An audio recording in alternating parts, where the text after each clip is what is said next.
बिहार विधानसभा सत्र का अंतिम दिन आज सदन में हंगामे के आसार। 26 जुलाई से शुरू हुआ था मॉनसून सत्र। सीएम नीतीश से आज होगी तेजस्वी की मुलाकात। कई अहम मुद्दों पर हो सकती है बात। बिहारी गुंडे पर सियासत जारी। चिराग पासवान ने साधा निशाना। कहा सीएम नीतीश ने बिगाड़ी छवि। बिहार में आज छाए रहेंगे काले बादल। कई जिलों में हो सकती है बारिश। मौसम विभाग ने जारी किया अलर्ट।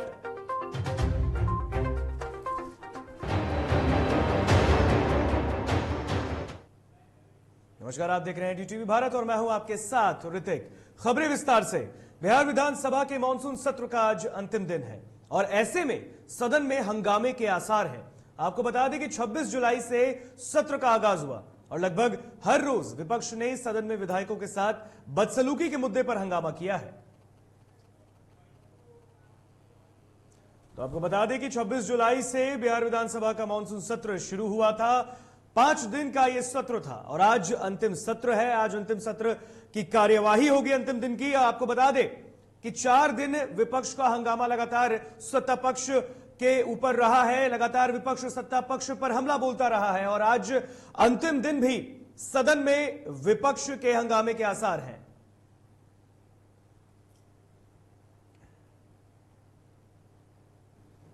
तो बढ़ते हैं अगली खबर में। और बिहार में जातिगत जनगणना एक बड़ा मुद्दा बन गया है और इसको लेकर हर दिन सियासी बयान भी सामने आ रहे हैं। खास तौर पर विपक्षी दलों द्वारा मुख्यमंत्री नीतीश कुमार पर इस मुद्दे को लेकर ढुलमुल रवैया अख्तियार करने का आरोप लगाया रहा है।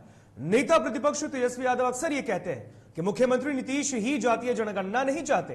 हालांकि मुख्यमंत्री नीतीश कुमार खुद कई बार कह चुके हैं कि गरीब गुरबों के हक के लिए देश में जातिगत जनगणना कराना जरूरी है। अब बिहार के जेडीयू के कई सांसदों ने प्रधानमंत्री नरेंद्र मोदी को इस बाबत पत्र लिखा है और जाति आधारित जनगणना कराने की मांग की है। प्रधानमंत्री नरेंद्र मोदी को जिन जेडीयू सांसदों ने चिट्ठी लिखी है उनमें सीतामढ़ी सांसद सुनील कुमार पिंटू, झंझारपुर सांसद आरपी मंडल, गया से सांसद विजय कुमार मांझी, सुपौल से सांसद दिलेश्वर कामत, गोपालगंज के सांसद डॉक्टर आलोक कुमार सुमन और वाल्मीकि नगर सांसद सुनील कुमार के साथ पूर्णिया के सांसद संतोष कुशवाहा और जहानाबाद के सांसद चंदेश्वर प्रसाद चंद्रवंशी के नाम शामिल है। इन 8 सांसदों ने संयुक्त आवेदन देकर देश में जातिगत जनगणना करवाने की मांग की है।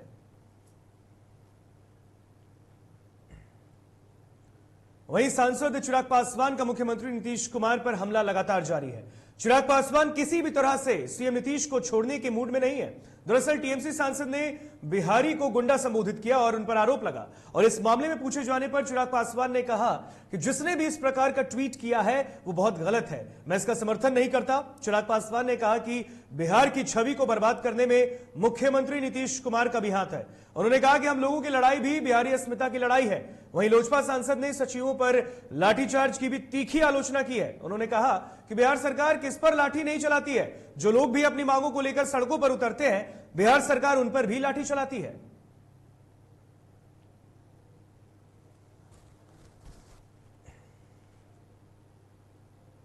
और पटना सिटी में नगर निगम द्वारा कूड़ा टैक्स में बेतहाशा शुल्क वृद्धि को लेकर जनसंघर्ष मोर्चा की ओर से गायघाट डंका इमली के पास 1 दिवसीय धरना किया गया। धरना का नेतृत्व राजद के वरिष्ठ नेता श्याम रजक ने किया है और इस दौरान उन्होंने कहा कि जनसंघर्ष मोर्चा और राजद के कार्यकर्ता पटना नगर निगम के तुगलकी फरमान का विरोध करता है और सरकार से मांग करती है कि जल्द से जल्द कूड़ा टैक्स को खत्म करें। और जिस तरह से राज्य सरकार और नगर निगम प्रशासन खास करके पटना के और पटना सिटी के और पूरे तमाम पटना नगर निगम क्षेत्र में जिस तरह काम कर रही है, नगर निगम का काम है कि सफाई व्यवस्था ठीक करना, टैक्स व्यवस्था ऐसी व्यवस्था करना जिससे कि आम लोग उसको दे पाए, जबकि भारत सरकार का स्मार्ट सिटी के नाम पर हजारों करोड़ रुपया आया हुआ है। जब से बिहार में बालू तस्करी पर लगाम लगाने के लिए सरकार एक्शन में है, तब से बालू तस्कर नए नए तरीके खोज रहे हैं। तस्करी का नायाब तरीका देखने को मिल रहा है। मुंगेर में चेकिंग के दौरान पुलिस ने जब एक ट्रक को रोका तो वे दंग रह गए। ट्रक में तो ब्लैक डस्ट लदा था, लेकिन उसके नीचे बालू लदा था। ऊपर से ब्लैक डस्ट लदा था ताकि पुलिस को गुमराह किया जा सके। और इस तरह आपको बता दें कि पुलिस ने इस ट्रक को पकड़ लिया और उसके बाद ट्रक में बालू लदे ट्रक को भी जब्त कर लिया है।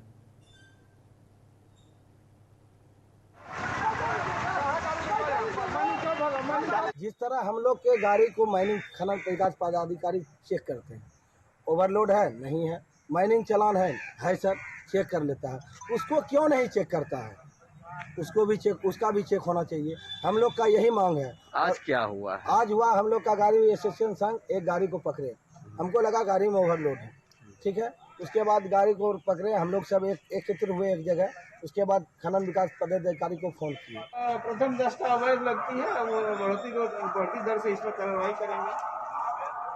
सर जैसे माना जाए कि नहीं जा सकता? नहीं, हमारे यहाँ बांका से भी प्रीपेड चालान चल रहा है, नवादा से भी चल रहा है, तो इसका चालान चेकिंग नहीं होगा तो अवैध है। सर यही तो देखने के लिए थाना में लाए हैं गाड़ी। अच्छा, खेतों में रोपनी करने जा रहे मजदूरों से भरा वाहन पलटने से 2 मजदूरों की मौत हो गई। हादसे में करीब 12 मजदूर घायल हैं। सभी को इलाज के लिए सदर अस्पताल लाया गया है, जहां उनका इलाज चल रहा है। तो वहीं सभी मजदूर तारापुर जा रहे थे और इसी बीच अनियंत्रित वाहन गड्ढे में जा गिरी, जिससे मौके पर ही 2 मजदूरों की मौत हो गई। घटना के बाद चालक गाड़ी छोड़कर भी फरार हो गया है। नवादा जिला धतरोल गांव जा रहे थे धान लगाने के किसके यहाँ जा रहा था? लिए। संजय यादव और गाड़ी वाले का नाम था राजू यादव। तो वहाँ से यहाँ मुंगेर कैसे आ गए? ये भागलपुर का रूट से आ रहे थे। शॉर्टकट में? हाँ, तो क्या हुआ फिर? तो भागलपुर से आगे आकर के रोड जो से घूर के गाँव के नाम तो सर हम नहीं जानते, टेटिया बम्बर के पास वहाँ आकर के गाड़ी पलटी हो गया, बहुत गहरा में गिर गया। और खबरें आगे और भी, लेकिन यहाँ रुकेंगे एक छोटे से ब्रेक के लिए, कहीं मत जाइएगा।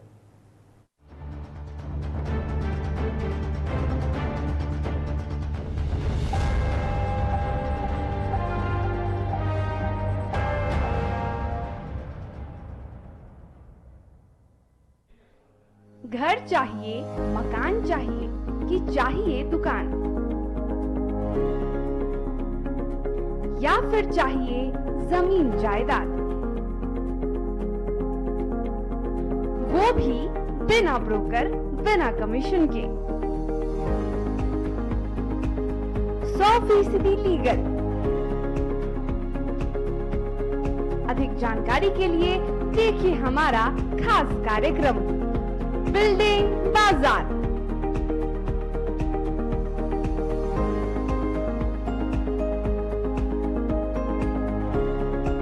Finance expert engineer Madan Gupta के साथ सिर्फ DTV भारत पर, शनिवार और रविवार रात 8:30 बजे।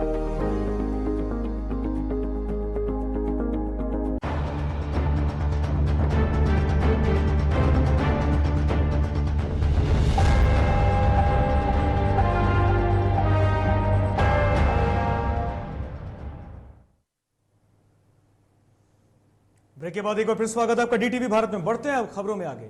नालंदा के दीपनगर में बंद पड़े मकान को बदमाशों ने निशाना बनाया है। बताया जा रहा है कि बंद घर का ताला तोड़कर जेवरात सहित कांसा के बर्तन पर बदमाशों ने हाथ साफ किया। घटना के संबंध में पीड़ित ने बताया कि वे अपने घर को बंद कर गए थे। जब वापस लौटे तो देखा कि घर का ताला टूटा है। फिलहाल पुलिस को इसकी सूचना दे दी गई है, जहां पुलिस मामले की जांच कर रही है।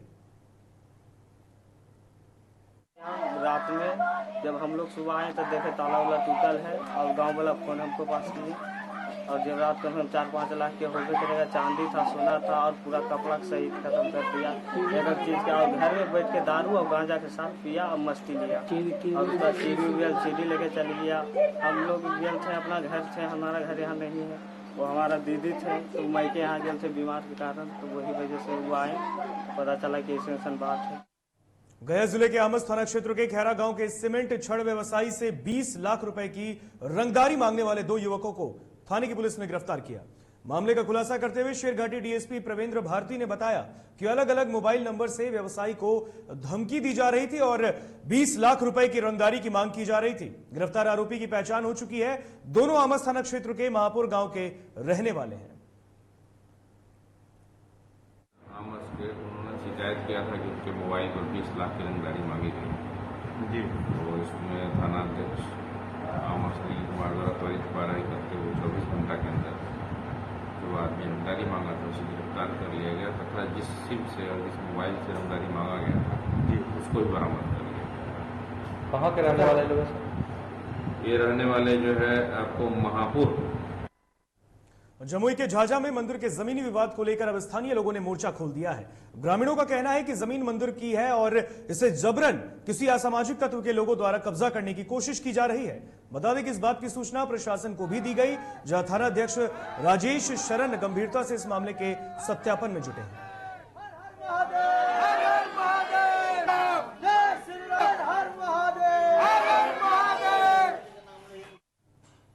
सहरसा के सौर बाजार थाना क्षेत्र में एक महिला पर डायन का आरोप लगाकर उसकी लाठी डंडे से जमकर पिटाई की गई, जिससे महिला गंभीर रूप से जख्मी हो गई।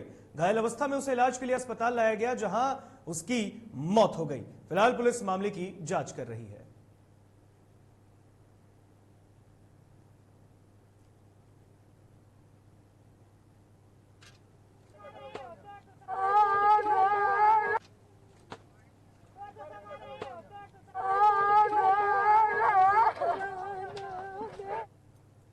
बेगूसराय में एक महिला ट्रैफिक सिपाही का घूस लेते वीडियो तेजी से वायरल हो रहा है, जिसमें वो ट्रैफिक चौकी में खुलेआम पैसे लेती नजर आ रही है। महिला सिपाही ने युवक को इसलिए पकड़ा क्योंकि उसके पास हेलमेट और गाड़ी का पॉल्यूशन सर्टिफिकेट नहीं था। युवक ने कानून तोड़ा था, इसलिए लाजमी था कि कार्रवाई तो जरूरी थी, लेकिन ऐसा हुआ नहीं। जुर्माना लेने के बजाय महिला सिपाही चौकी के अंदर रिश्वत की सेटिंग गेटिंग में पकड़ी गई। वहीं इस मामले में डीएसपी हेडक्वार्टर निशीत प्रिया ने बताया कि वीडियो की जांच की गई है, उसके बाद उनके खिलाफ कार्रवाई कर फिलहाल उन्हें पुलिस लाइन हाजिर किया जा रहा है। एक वीडियो वायरल हुआ है, इसमें एक महिला कांस्टेबल के द्वारा जो ट्रैफिक में प्रतिनियुक्त है उसके द्वारा पैसे के लेन देन की बात सामने आई है। इस संबंध में जांच किया गया। जांच उपरांत प्रथम दृष्टया उसको सही पाया गया और उसको उस पर कार्रवाई करते हुए पुलिस लाइन हाजिर की गई है। आगे की कार्रवाई नालंदा के बिहार शरीफ में इन दिनों नकली दवा की बिक्री धड़ल्ले से की जा रही है, जिसका खामियाजा मरीजों को भुगतना पड़ रहा है। बिहार शरीफ के अस्पताल चौराहा स्थित प्राकृतिक फार्मा से आंख डालने वाली एक दवा मरीज ने खरीदी। दवा डालते ही मरीज की आंख की रोशनी खत्म हो गई।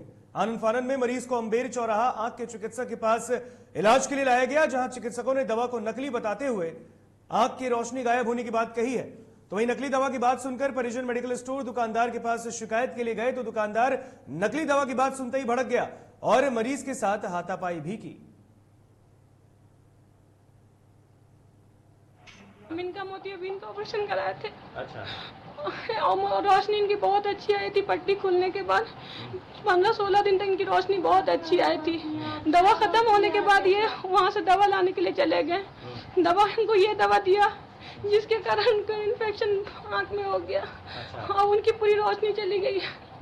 आदमी का 9/7/21 को दाहिने आँख का ऑपरेशन किया गया था मोतियाबिंद का।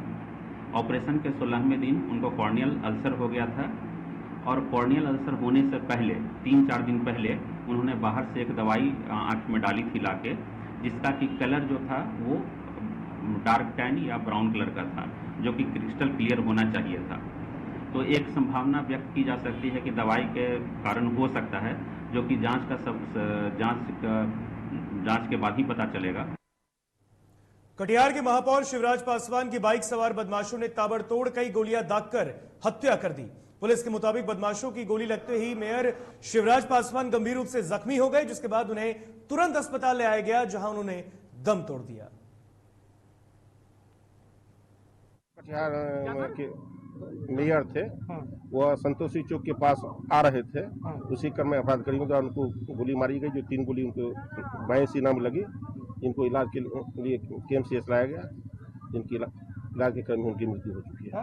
कारण कुछ पता चला? नहीं, अभी तो कुछ नहीं पता चला। हम लोग देख रहे हैं इसमें क्या बात है। नहीं, क्या लगता है कोई राजनीतिक कुछ बात है, कोई लोकल ही कुछ मैटर है, कोई बाहरी मैटर नहीं है। हम लोग देख रहे हैं। लखीसराय जिला जज के न्यायालय में कोविड-19 टीकाकरण अभियान चलाया गया, जहां जिला न्यायालय में सभी न्यायिक दंडाधिकारियों और न्यायिक सेवा से जुड़े कर्मियों ने कोरोना से बचाव के लिए कोविड का टीका लगवाया। साथ ही बड़ी संख्या में अधिवक्ताओं ने भी कोविड का टीका लगवाया।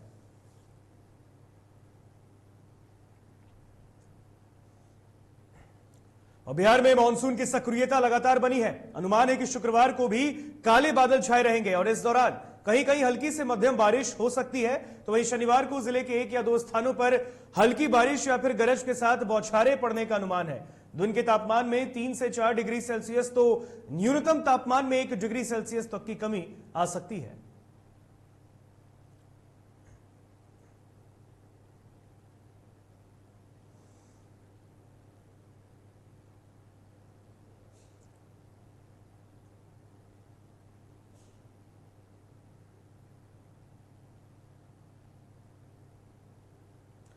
बता दें आपको कि मौसम विभाग ने अलर्ट जारी किया है। आपको बता दें कि शुक्रवार को काले बादल छाने की संभावना है। आपको बता दें कि मौसम विभाग ने 2 दिनों के लिए बताया है कि यहां पर तेज बारिश हो सकती है, तो कहीं बिहार के कई जिलों में तेज बारिश के साथ गरज भी हो सकता है, तो यानी कि वज्रपात की भी संभावना है। इसलिए घरों में ही सुरक्षित रहें। आपको बता दें कि शुक्रवार और शनिवार बिहार के कई जिलों में तेज बारिश होने की संभावना बिहार मौसम विभाग ने जताया है।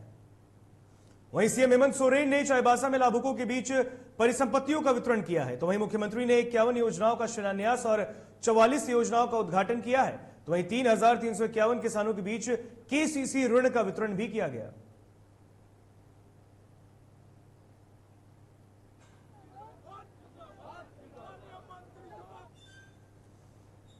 बोकारो के बारी कोऑपरेटिव में गोली चलने की घटना सामने आई है। हालांकि सिटी डीएसपी ने मामले की जांच करने की बात कही है। तो वहीं पीड़ित शख्स के मुताबिक जमीन पर वो बाउंड्री करवा रहा था और इसी दौरान करीब 10 की संख्या में आए लोगों ने उससे काम बंद करने को कहा और इस शख्स पर गोली चला दी। पुलिस पूरे मामले की जांच कर रही है।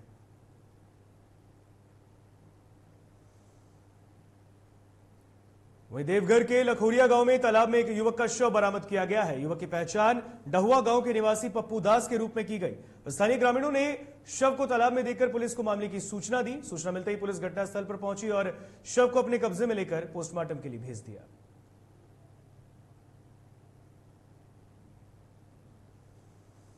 वहीं केंद्रीय महिला एवं बाल विकास मंत्री स्मृति ईरानी के मकान की आधारशिला अमेठी में रखी गई है। मकान के लिए भूमि पूजन का काम स्मृति के बेटे जौहर ईरानी ने किया है।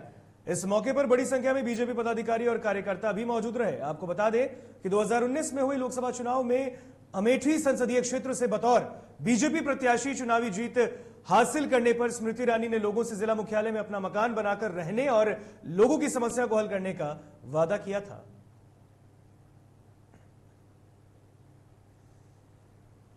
फिलहाल खबरों में इतना ही। यहां मुझे दीजिए इजाजत। देखते रहिए डीटीवी भारत। नमस्कार।